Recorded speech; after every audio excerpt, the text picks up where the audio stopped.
आप बताइए, मैं उस राम को या आप उस राम को कैसे भगवान मानेंगे जो सीता का चरित्र परीक्षण करता हो। एक औरत का चरित्र परीक्षण करना, उसकी जो मानवता है, उसके जो मानवीय अधिकार हैं जीवन के, उसके खिलाफ है। आप उसको राम को भगवान कैसे मान लेंगे?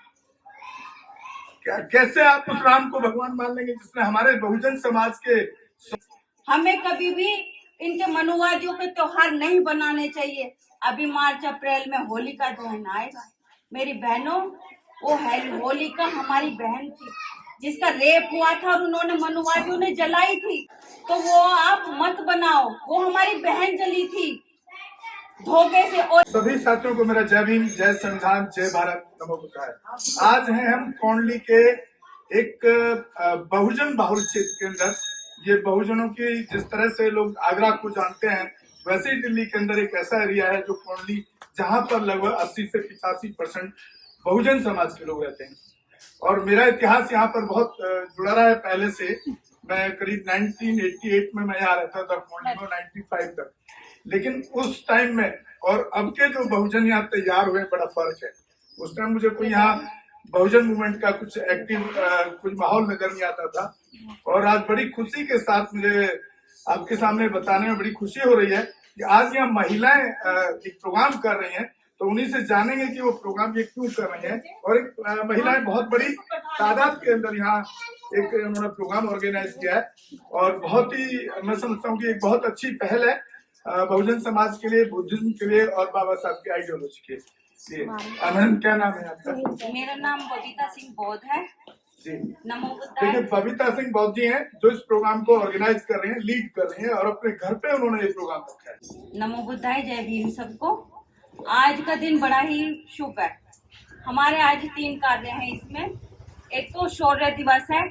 1 जनवरी 1818 में हमारे शूरवीरों ने, महारों ने पेशवाओं से 28,000 पेशवाओं को मार गिराया था। तो आज का दिन इतना पर्व है कि हम हाँ जी 500 सूरवीर थे। 500 सूरवीर थे और 28,000 पेशवाओं को मारा था। तो ब्रिटिश सरकार ने एक स्तंभ लगाया महाराष्ट्र में जहाँ पे उनके नाम लिखे गए हैं। तो इसलिए 1 जनवरी हमारा शौर्य दिवस है। और दूसरा, आज सावित्रीबाई फूले और ज्योतिबा फूले ने हमारी महिलाओं के लिए 1848 में स्कूल खोला था महाराष्ट्र में। तो आज के 2 पर्व ऐसे हैं जो नए साल का शुरू हुआ है दिन, और हमारे इन महान योद्धाओं के नाम है। तो मैं चाहती हूँ कि इन पर्वों को आप बनाए महिलाओं। हम लोग भूले बैठे हैं, मनुवाद से हट जाओ। हम हिंदू नहीं हैं, हम हिंदू कहीं नहीं है। हमारा क्षत्रियों का खून है। हम बुद्धिज्म अशोक की औलाद है। तो आप अपने आप को कम मत समझो। हम यहाँ के मूल निवासी हैं। विदेश से आर्य आए हैं, मुसलमान आए, ब्रिटिश आए हैं, हम यहीं की पैदाइश है। तो हमें गर्व करना चाहिए। अच्छा हुआ ब्रिटिश यहाँ आए थे। उन्होंने जब खोदा तो बुद्धिज्म को निकाल के सबके सामने रख दिया और उन्हें यहाँ के मनुवाद लोगों को स्वीकार करना पड़ा कि ये देश बुद्ध की धरती है, सम्राट अशोक की धरती है। आज आप कहीं भी चले जाओ, जहाँ देखोगे आप बुद्ध और सम्राट की चीजें मिलेंगी। सेना के निशान पे अशोक चक्र बने रहते हैं, निशान। ध्वज पे हमारे अशोक धम का चिन्ह है। राष्ट्रपति भवन में सिर्फ बुद्धिज्म की स्टैचू है, और किसी की क्यों नहीं है? क्यों? इतिहास हमारा है। ये मैं आपको आज एक नोट लाई हूँ जो ये अंग्रेज नेहरू के जब आजादी मिली थी तब था। इस पे ना गांधी है ना किसी का है, बस हमारा अशोक स्तंभ है। यही है करेंसी है जो हमारे विदेशों में हर सरकारी दस्तावेज पे लिखी जाती है। लेकिन आज हम इसको छोटा करते, सरकार छोटा करने लगी है। लेकिन हमें इसी ताकत से जोर शोर से कहना है कि अशोक जिंदाबाद रहेगा, है और रहेगा। इसका डंका विदेशों में इतना ज्यादा है कि यहाँ से ज्यादा वहाँ पढ़ाया जाता है। डॉक्टर बाबा साहब अम्बेडकर को और सम्राट अशोक को, बुद्धिज्म को, सावित्रीबाई फूले, ज्योतिबा फूले, यहाँ से ज्यादा वहाँ पढ़ाया जाता है।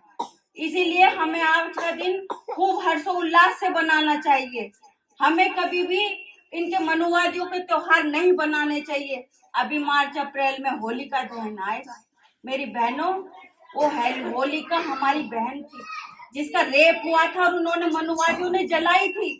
तो वो आप मत बनाओ, वो हमारी बहन जली थी धोखे से और इन्होंने त्योहार बना दिया उस पे। तो आप जब तक पढ़ोगी नहीं तो जानोगी नहीं।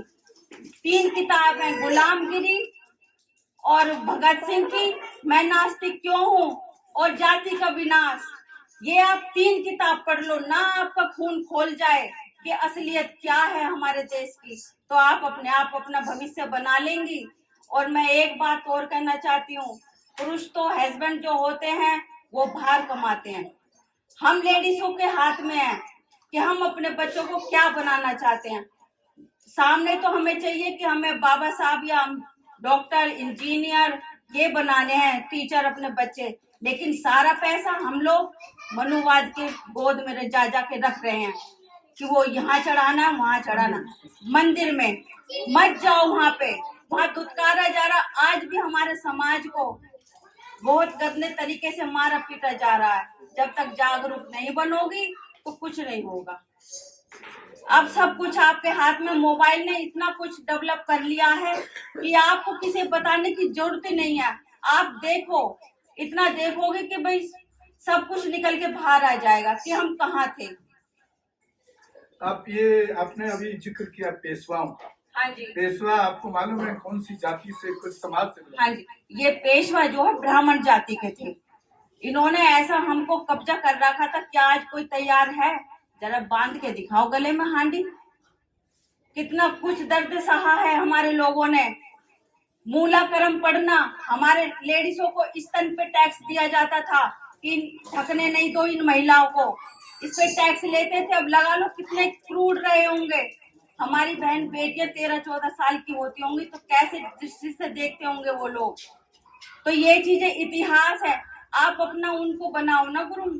एक झांसी की रानी, झलकारी बाई, ये सब हमारे महान योद्धा है और आज के जीवन में वो हमें बनना पड़ेगा, जब भी हम इन मनुवादियों से, लोगों से जीतेंगे। साथियों, आप सुन रहे थे, काम कर रही है। मैं यहाँ देख रहा हूँ कि जितना भी यहाँ महिलाएं हैं वो काफी हद तक लग रहा है कि जिस तरह से मैं यहाँ एंट्री किया तो एक गाना वो भीमा कोरेगांव पे चल रहा था जिसको मैंने बीच में रोका है और मैं कुछ बात अपनी तरफ से भी आपके बीच में रखना चाहूंगा। आपने जिस तरह से अभी मैडम ने नाम आपको गिनाए कई सारे, ये हमारे ऐसे महान पुरुष हैं जिनकी बदौलत आज हम यहाँ खड़े होकर के बोल पा रहे हैं या अच्छे कपड़े पहन पा रहे हैं, अच्छी गाड़ी में चल पा रहे हैं। कभी आपने पेरियर का नाम सुना है? टीवी रामास्वामी नायकर पेरियर एक हमारे महापुरुष हुए हैं। अगर हम जाति के इतिहास में जाएं तो वो पाल समाज से थे, पाल ओबीसी समाज में आते हैं। उनके कुछ कोट में आपके बीच में रखता हूँ। वो भगवान विरोधी थे और ब्राह्मण की जो व्यवस्था है उसके बहुत विरोधी थे और उन्होंने बहुत सारे ऐसे सवाल उठाए। ये मैं उनका कोट बोल रहा हूँ, अपना कोट नहीं बोल रहा हूँ। ऐसे ऐसे सवाल उन्होंने उठाए भगवान के ऊपर। अगर भगवान है और भगवान में अगर शक्ति है तो हमारी बहन बेटियों के साथ अत्याचार क्यों होते हैं, छेड़खानी क्यों होती है? और जो हमारे समाज के जो SC ST OBC के जो लोग हैं उनके ऊपर अत्याचार क्यों होता है? अगर भगवान सबको एक नजर से देखता है, जैसे कि आपको बचपन से पैदा होते ही हमारे ही पेरेंट्स पढ़ाना शुरू कर देते हैं, हमारे ही घर वाले पढ़ाना शुरू कर देते हैं भगवान से डर के रहना। अगर भगवान सबको एक नजर से देखता तो सिर्फ एक विशेष समाज के साथ ये अत्याचार आज तक क्यों होता है? आपने सुना होगा, बहुत सारे हो सकता है बदलाव आ रहा है, लेकिन कई ऐसी महिला होंगी आप में से जो गंगा नहाने जाती होंगी वहां हरिद्वार में। अगर उस हरिद्वार में गंगा नहाने से अगर आपके पाप धुल गए होते तो फिर आज आपके ऊपर अत्याचार क्यों होता है? ये बहुत सारी ऐसी बातें हैं कि जो आपको सोचने के लिए मजबूर करती हैं। अभी मैं कल एक राम के ऊपर मैंने स्टोरी किया है। देखिए वो किताबें दिखा रही है, बहुत छोटी छोटी किताबें हैं और बहुत काम की किताबें हैं। इनको आपको बिल्कुल मेरे हिसाब से 10वीं 12वीं तो सब पढ़ी होंगी, तो बड़ा हिंदी आराम से पढ़ सकते हैं। 5वीं पास में तो भी आप हिंदी आराम से पढ़ सकते हैं और महंगी किताब नहीं है ज्यादा। आप इतना जब खर्चा घर का चला रहे हैं, मुश्किल से 70-80 रुपए की ये किताब इनमें से आती है, तो मैं समझता हूँ कि ये कोशिश करनी चाहिए खरीद के उसको पढ़ने के लिए। बाकी आप चैनल के माध्यम से भी आजकल सोशल मीडिया पे हम बहुत अच्छा काम करने की कोशिश कर रहे हैं। अभी मैं राम के ऊपर थोड़ा सा आपको बता रहा हूँ। मैंने कल ही हो सकता है मेरे ऊपर कोई FIR भी हो जाए, पर परवाह नहीं है, डरता नहीं किसी से। राम की अगर बात करें आप, जो राम मंदिर के लिए आज करोड़ों रुपए अरबों रुपए सरकार बहा रही है और देश का प्रधानमंत्री वहां जा रहा है उसका उद्घाटन करने, कितना शर्मनाक है, कितना अफसोसजनक है। आप बताइए, मैं उस राम को या आप उस राम को कैसे भगवान मानेंगे जो सीता का चरित्र परीक्षण करता हो। एक औरत का चरित्र परीक्षण करना, उसकी जो मानवता है, उसके जो मानवीय अधिकार हैं जीवन के, उसके खिलाफ है। आप उसको राम को भगवान कैसे मान लेंगे? कैसे आप उस राम को भगवान मान लेंगे जिसने हमारे बहुजन समाज के शंभु ऋषि को मारा हो? तो आप ऐसे लोगों को भगवान स्वीकार करेंगे? आज भी आपके हो सकता है कईयों के घर में राम की फोटो लगी हो, लेकिन मैं उम्मीद करता हूँ कि ये सबसे सीख करके उनको जो अंधविश्वास और पाखंड पे जो टीका पूरा सिस्टम चला रहा है उसको घर से बाहर करने का काम करेंगे। हमारे चैनल बहुजन दस्तक को लाइक, शेयर, सब्सक्राइब देखना मत भूलिएगा। जय भीम, जय भारत, जय संविधान, नमो बुद्धाय। धन्यवाद। चैनल आर्थिक समस्या से गुजर रहा है। अगर आप बहुजन समाज में बाबा साहेब अम्बेडकर और तथागत बुद्ध की विचारधारा को अधिक से अधिक लोगों तक पहुंचाना चाहते हैं तो हमें आर्थिक सहयोग प्रदान करें, ताकि हम अपने चैनल के माध्यम से देश विदेश में समता, बंधुता, एकता और संवैधानिक अधिकारों को ज्यादा से ज्यादा लोगों तक पहुंचा सकें। आप अपनी सहायता राशि नीचे लिखे खाते में जमा करा सकते हैं।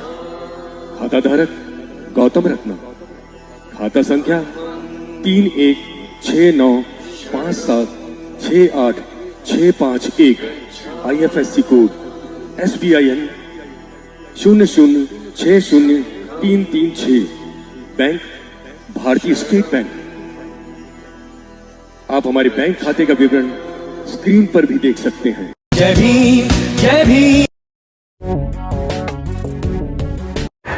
मैं गौतम रत्ना आपका बहुजन फिल्म प्रोडक्शन में स्वागत करता हूं और आप हमारे प्रोडक्शन हाउस के अंदर अपना कैरियर बना सकते हैं as a film director, as a producer and actor and actress and editor and cinematographer also.